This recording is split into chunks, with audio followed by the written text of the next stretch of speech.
Viral di media sosial beredar video seorang manusia silver mengendarai motor gede, moge, saat ingin pulang setelah mengamen.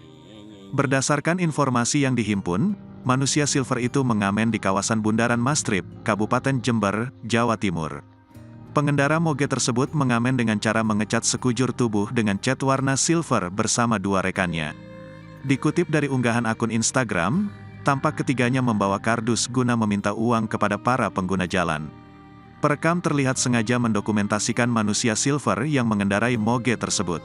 Video itu seperti satire, rupanya orang yang meminta-minta di jalanan mempunyai gaya hidup mewah. Melihat pengamen mengendarai motor malah itu, warganet pun ramai-ramai mengomentari unggahan video itu. Warganet juga menyoroti ketiga manusia silver di Bundaran Mastrip yang terlihat masih muda dan segar bugar.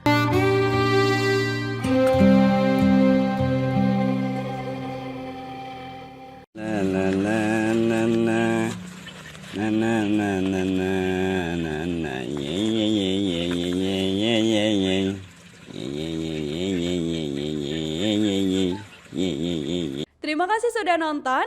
Jangan lupa like, subscribe, dan share ya.